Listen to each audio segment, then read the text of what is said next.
Si te pregunto cuántos son 80 kilómetros, probablemente pienses que sería una hora de paseo en auto. Es un recorrido que no pensarías mucho en hacer. No es nada en términos de geografía moderna. Pero en 1880, esos 80 kilómetros eran la frontera más valiosa del planeta. Más valiosos que los campos de oro de California, más estratégicos que el Canal de Suez o que cualquier colonia africana. Eran lo único que separaba el Océano Atlántico del Pacífico. Y aunque hoy ese pedazo de tierra centroamericana de 80 kilómetros de ancho mueva más dinero en una semana que países enteros en un año, Panamá fue un territorio olvidado que pertenecía a Colombia y al que nadie prestaba atención. Hasta que alguien hizo las cuentas y descubrió que quien controlara esos 80 kilómetros controlaría las rutas comerciales del siglo XX. Esta es la historia de cómo un sueño de ingeniería se convirtió en la apuesta financiera más grande del siglo XIX. Cómo Francia puso en riesgo el ahorro de casi 1 millón de familias para ganarle a Estados Unidos e Inglaterra, y cómo ese sueño terminó quebrando a medio país antes siquiera de convertirse en escándalo. Para entender esa obsesión con Panamá, hay que conocer lo que significaba ir de Nueva York a San Francisco en 1850. No podías cruzar el continente en tren todavía. Tenías que tomar un barco, bajar por toda Sudamérica, rodear el Cabo de Hornos, donde los vientos antárticos partían barcos por la mitad, y subir hasta California. 4 meses de viaje, y eso si sobrevivías. Entonces estalló la fiebre del oro en 1848 y de repente todo el mundo necesitaba llegar a California rápido, pero seguían atrapados en esos 4 meses de navegación, hasta que alguien miró un mapa de Centroamérica y se dio cuenta que había un pedazo de tierra de 80 kilómetros separando ambos océanos. Si lograban cruzar ahí, convertían 4 meses en 3 semanas. No era exageración, era matemática pura. Estados Unidos se movió primero, pero no con un canal.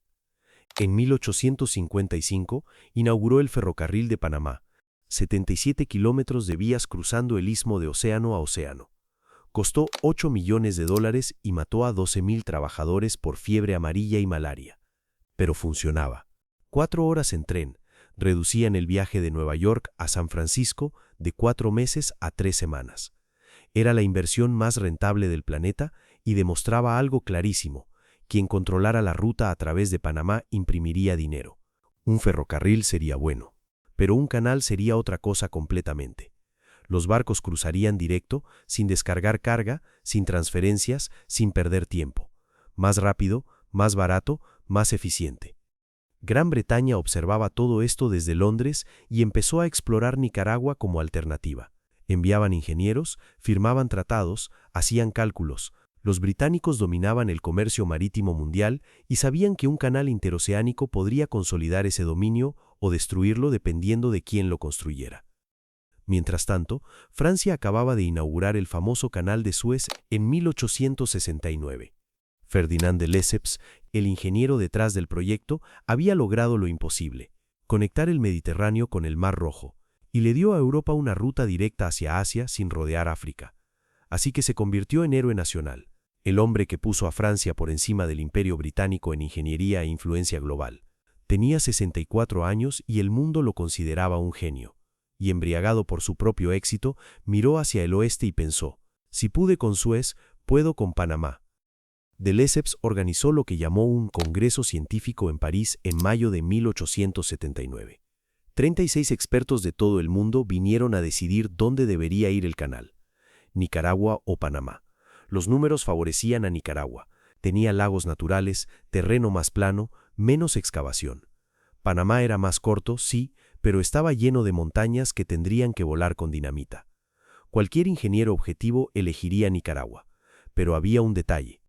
De Lesseps ya había comprado los derechos de construcción en Panamá el año anterior, así que ese congreso no era para decidir, era para validar una decisión que ya estaba tomada. Francia construiría el Canal de Panamá. Ahora venía la parte difícil, conseguir el dinero. De Lesseps calculaba que el canal costaría 600 millones de francos y tomaría 8 años completarlo. Era una estimación absurdamente optimista basada en su experiencia con Suez. Pero de Lesseps genuinamente creía que Panamá sería más fácil. Egipto había sido arena plana a nivel del mar. ¿Qué tan diferente podía ser un istmo tropical? En 1880, de Lesseps fundó la Compañía Universal del Canal Interoceánico de Panamá e hizo algo inusual. Ignoró a los bancos y fue directo a la gente común. Lanzó acciones al público buscando recaudar 300 millones de francos. En cuestión de meses, 800.000 franceses compraron. No eran ricos, eran maestros, funcionarios, viudas con herencias modestas apostando el equivalente a 2 años de salario cada uno. ¿Por qué confiaban tanto? Porque de Lesseps acababa de construir Suez cuando todos dijeron que era imposible. Porque los accionistas de Suez estaban nadando en dividendos. Y porque la compañía prometía retornos del 15 al 20% anual cuando los bonos del gobierno francés apenas pagaban 3%. No estaban solo invirtiendo en un canal, estaban invirtiendo en el progreso, en la grandeza de Francia, en un futuro asegurado. Era patriotismo financiero respaldado por un genio que ya lo había hecho una vez. En cuanto Lesseps tuvo el financiamiento, en 1882, las excavadoras llegaron a Panamá. El sueño oficialmente había empezado. Los primeros ingenieros franceses que llegaron a Panamá mandaron reportes desesperados a París. La selva era impenetrable, las lluvias convertían todo en lodazal, las montañas eran roca volcánica que sus máquinas no podían tocar. De Lesseps ignoró cada palabra. Usen más dinamita, traigan más trabajadores, trabajen más rápido. El anciano genio se negaba a aceptar que Panamá no era Suez. Pero el verdadero enemigo no eran las montañas, eran los mosquitos. La fiebre amarilla y la malaria mataron miles de trabajadores. Los franceses todavía no sabían que los mosquitos transmitían enfermedades. Eso no se descubriría hasta el siglo XX, así que solo veían hombres vomitando sangre negra sin poder hacer nada. Entre 1882 y 1888 murieron 22.000 trabajadores. Las excavadoras diseñadas para arena se ahogaban en barro tropical. La humedad pudría el metal, las piezas se rompían, los repuestos tardaban meses en llegar desde Europa. Para 1884, de Lesseps había prometido 8 años de construcción. Ya iban 2 y apenas habían excavado una fracción del canal. Pero admitir el fracaso sería peor que seguir cavando. Así que pidió más dinero. Pero lo peor no eran los mosquitos ni el barro. Era el ego de Lesseps. Insistía en un canal a nivel del mar exactamente como Suez. Un corte gigante desde el Atlántico hasta el Pacífico sin esclusas. Los ingenieros le decían que era imposible, que las montañas de Panamá lo hacían inviable, que necesitaban un sistema de esclusas para subir y bajar los barcos. De Lesseps rechazaba la idea. Usar esclusas sería admitir que se había equivocado, y el genio de Suez no se equivocaba. Su orgullo estaba devorando el presupuesto. Para 1884, los 300 millones iniciales se habían evaporado. De Lesseps lanzó otra emisión de bonos por 600 millones. Estamos cerca, solo necesitamos un último empujón. Los mismos franceses que compraron en 1880 volvieron a comprar. La confianza era absoluta, pero el dinero desaparecía igual de rápido. 1886, otra emisión. 1887, otra más. Cada vez, de Lesseps prometía que el éxito estaba a la vuelta de la esquina. Y cada vez, cientos de miles de franceses le creían. Para 1888, la compañía había quemado 1.400 millones de francos, el equivalente a 12.000 millones de euros actuales, y el canal estaba al 30% de construcción. A ese ritmo necesitarían otros 3.000 millones y 15 años más. Era matemáticamente insostenible. Pero detenerlo ahora significaría admitir la ruina de 800.000 familias. Así que no se detuvieron. Buscaron otra salida. Aquí la historia dejó de ser sobre ingeniería y se convirtió en supervivencia desesperada. Los directivos sabían que el proyecto era inviable, pero admitirlo públicamente significaba la quiebra inmediata y probablemente prisión por fraude. Así que decidieron comprar tiempo. Si el gobierno francés autorizaba una emisión especial de bonos lotería, podrían recaudar otros 720 millones de francos y mantener vivo el proyecto ¿hasta qué? Si no tenían plan. Solo necesitaban que el desastre no explotara todavía. El problema era que esa autorización requería voto parlamentario. Y en 1888 ya corrían suficientes rumores sobre Panamá como para que muchos diputados estuvieran nerviosos. Así que la compañía contrató a Jacques de Reinach y Cornelius Hertz, 2 intermediarios con conexiones en todo París. No eran ingenieros, eran especialistas en hacer que las cosas imposibles sucedieran mediante dinero y favores. El sistema era simple. La compañía les transfería millones. Ellos se quedaban su comisión y distribuían el resto entre periodistas y políticos. Entre 1886 y 1888 gastaron más de 12 millones de francos comprando silencio. Periodistas publicaban artículos optimistas mientras ignoraban los reportes de desastre. Políticos recibían sobres con efectivo, 10.000 francos para un diputado común y hasta 100.000 para los influyentes. Nadie llevaba registro oficial de quién cobró. Era complicidad diseñada. Si recibiste dinero, no sabías quién más estaba comprometido. Votar contra el proyecto sería arriesgado, porque si colapsaba, la investigación podría revelar tu nombre. Mejor votar a favor y rezar porque eventualmente funcionara. En abril de 1888, el Parlamento aprobó los bonos lotería cómodamente. 104 parlamentarios habían recibido pagos, aunque nadie fuera del círculo lo sabía. Pero ya era demasiado tarde. El dinero nuevo se evaporaba igual de rápido.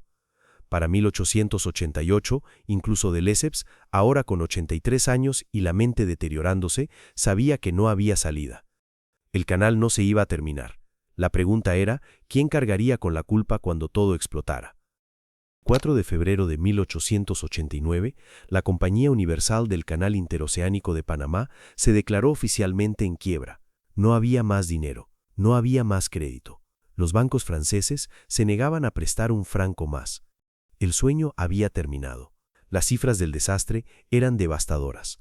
La compañía quemó 1.434 millones de francos en 8 años. De esa cantidad, solo una fracción llegó realmente a Panamá. Millones se diluyeron en sobornos, en salarios administrativos inflados en París, en comisiones para intermediarios. El canal estaba al 30% de su construcción, las máquinas se oxidaban en la selva, los trabajadores eran despedidos sin pago completo, y 850.000 franceses acababan de perder sus ahorros de vida. No era solo el dinero de la inversión inicial. Muchos de estos inversores compraron en múltiples emisiones, duplicando y triplicando su apuesta cada vez que de Lesseps pedía más fondos. Familias enteras quedaron en bancarrota instantáneamente.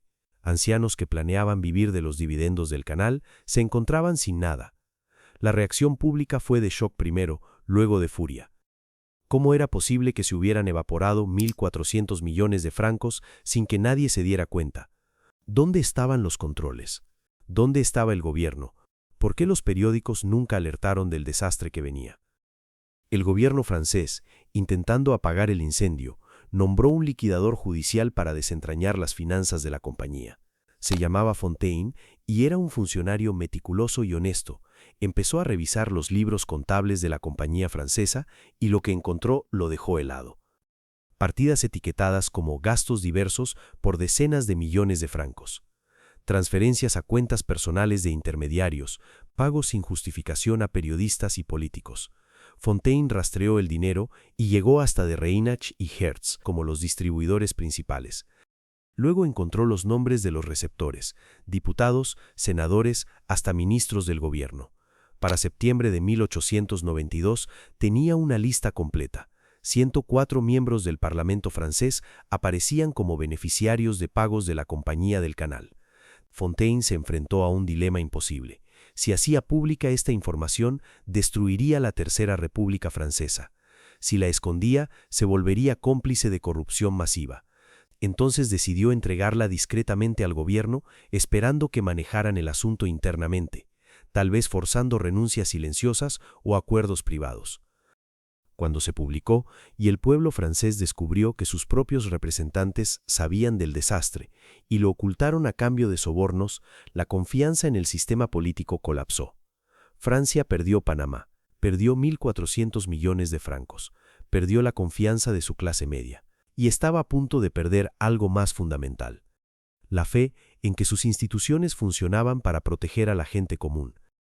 Mientras tanto, al otro lado del Atlántico, un pequeño grupo de hombres observaba el colapso francés con interés profesional. Veían una oportunidad. Veían un canal a medio construir que podría comprarse por centavos de dólar. Y estaban preparando la jugada más audaz de la historia financiera. Pero eso es otra historia que dejaremos para el siguiente episodio. Soy José, Y esto es historia del poder financiero. El Istmo de Panamá nos demuestra que en la economía global, el camino más corto entre dos puntos casi nunca es una línea recta, sino una curva peligrosa donde las naciones suelen dejar su fortuna y, lo más importante, su honor.